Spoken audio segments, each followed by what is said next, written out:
10월 6일 금요일입니다. 주님의 거룩하심을 배우라, 이런 제목으로 함께 은혜 나누겠습니다. 민수기 20장 말씀을 본문으로 합니다. 버드런트 러셀의 명언입니다. 인간의 행복의 원리는 간단하다. 불만에 자기가 속지 않으면 된다. 어떤 불만으로 해서 자기를 학대하지 않으면 인생은 즐거운 것이다. 네, 불만은 자기를 학대하는 것이다. 이런 인식이 상당히 신선합니다. 민수기 20장 1절에서 13절 말씀 함께 읽도록 하겠습니다. 첫째 달에 이스라엘 자손 온 회중이 신광야에 이르렀다. 백성은 가데스에 머물렀다. 미리암이 거기서 죽어 그곳에 묻혔다. 회중에게는 마실 물이 없었다. 백성은 모세와 아론을 비방하려고 함께 모였다. 백성은 모세와 다투면서 이렇게 말하였다. 우리의 동족이 주님 앞에서 죽어 넘어졌을 때에 우리도 죽었더라면 좋을 뻔하였소. 어쩌자고 당신들은 주님의 총회를 이 광야로 끌고 와서 우리와 우리의 가축을 여기에서 죽게 하는 거요. 어찌하여 당신들은 우리를 이집트에서 끌어내어 이 고약한 곳으로 데리고 왔소. 여기는 씨를 뿌릴 곳도 못 되오. 무화과도 포도도 석류도 없고 마실 물도 없소. 모세와 아론이 총회 앞을 떠나 회막 어귀로 가서 얼굴을 땅에 대고 엎드렸다. 주님의 영광이 그들 위에 나타났다. 그때 주님께서 모세에게 말씀하셨다. 너는 지팡이를 잡아라. 너와 너의 형 아론은 회중을 불러 모아라. 그들이 보는 앞에서 저 바위에게 명령하여라. 그러면 그 바위가 그 속에 있는 물을 밖으로 흘릴 것이다. 나는 바위에서 물을 내어 회중과 그들의 가족대가 마시게 하여라. 모세는 주님께서 그에게 명하신 대로 주님 앞에서 지팡이를 잡았다. 모세와 아론은 총회를 바위 앞에 불러 모았다. 모세가 그들에게 말하였다. 반역자들은 들으시오. 우리가 이 바위에서 당신들이 마실 물을 나오게 하리오. 모세는 팔을 높이 들고 그의 지팡이로 바위를 2번 쳤다. 그랬더니 많은 물이 솟아나왔고 회중과 그들의 가축대가 마셨다.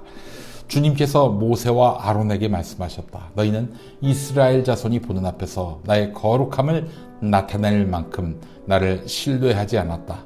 그러므로 너희는 내가 이 총회에게 주기로 한 그 땅으로 그들을 데리고 가지 못할 것이다. 여기에서 이스라엘 자손이 주님과 다투었으므로 이것이 바로 부리밤 셈이다. 주님께서 그들 가운데서 거룩함을 나타내 보이셨다. 네, 민수기 20장을 봤습니다. 근데 19장과 20장 사이에는 무려 38년의 시간 간격이 존재합니다. 사실 이집트에서 탈출하고 2년 만에 허락하신 새 땅, 약속의 땅 거의 입구까지 왔습니다. 근데 여기서 38년 동안 버퍼링이 생긴 것입니다. 어째서, 무엇 때문에 이런 일이 발생했을까요? 불신앙 때문입니다. 불신앙 때문에 20세 이상 세대는 약속의 땅에 들어가지 못했습니다. 그렇게 40년 동안 광야를 방황하다가 죽습니다. 광야가 무덤이 됐습니다. 자, 오늘 20장 1절 무엇으로 시작합니까? 첫째 달에 이렇게 되어 있어요. 이 첫째 달은 이집트에서 탈출하고 40년 된 해 첫 달을 말합니다. 40년 동안 불신앙 때문에 버퍼링이 걸렸던 이스라엘 민족, 지금 어떻게 하고 있습니까?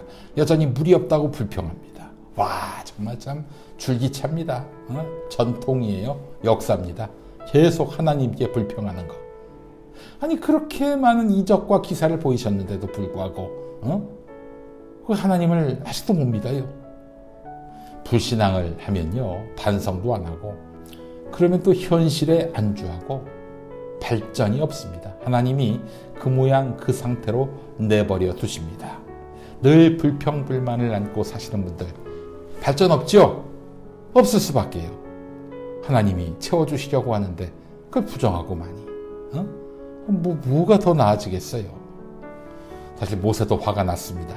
그동안 먹을 것을 달라고 하면 하나님이 뭐든 주셨고, 만나 메추라기 뭐든 주셨고, 물을 달라고 하면 쓴물도 단물로 만들어 이렇게 주셨고, 방금 말씀에서도 봤듯 반석을 깨뜨려 물이 솟구치게 하셨는데, 또 밤에는 불기둥으로, 낮에는 구름기둥으로 자기 백성을 손잡고 구원해 주셨는데, 그런데도 이럽니다. 자, 그런데 하나님보다 앞서 모세가 불평하는 백성에게 화를 냈습니다. 이 반역하는 인간들아, 막 화를 내요.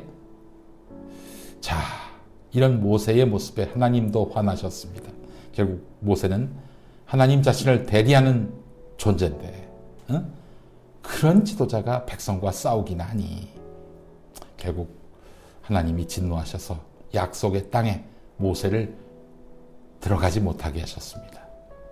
하나님은 아무리 화가 나도 화나는 대로 할 수는 없는 법이지. 내가 다시는 에브라임을 멸망시키지 않겠다. 나는 너희 가운데 있는 거룩한 하나님이다. 나는 너희를 위협하러 온 것이 아니다. 라면서 호세아 11장 9절에서 이렇게 말씀하셨어요. 거룩하다. 구별됐다. 이런 뜻이죠. 하나님이 모세에게 아무리 화가 나더라도 내 이름으로 하는 일에 분노를 해서는 안 된다라는 그런 뜻을 밝히셨습니다. 그렇죠. 그런 인간과는 구별되신 거룩하신 하나님 아니시겠습니까? 하나님의 사랑은 우리에게 변치 않게 다가오십니다. 인간의 지혜와 능력으로 감히 헤아릴 수가 없는 그런 주님이시죠.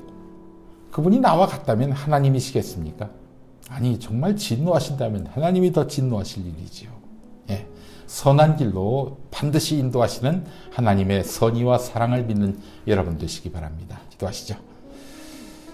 거룩하신 하나님, 70번에 7번 우리를 참아주신 그 은혜에 감사드립니다. 주제넘게 불평하고 하나님과 다투기를 주저하지 않던 우리인데 하나님 참 너그럽게도 우리를 받아주셨습니다. 어린아이 다루듯 참아주시고 등에 업고 인도해 주신 그 사랑을 우리도 배우게 하여 주옵소서. 주님의 거룩하심을 닮아서 세상과 구별된 사람으로 살겠습니다. 예수 그리스도 이름으로 기도합니다. 아멘. 네, 마라나타 싱어즈의 주의 거룩하심 생각할 때 When I look into your holiness 함께 들으시겠습니다. 한국기독교장로회 총회교육국에서 만드는 말씀과 삶. 여러분 많은 구독과 구매 바랍니다. 자, 돌아오는 주일에 다시 뵙겠습니다. 고맙습니다.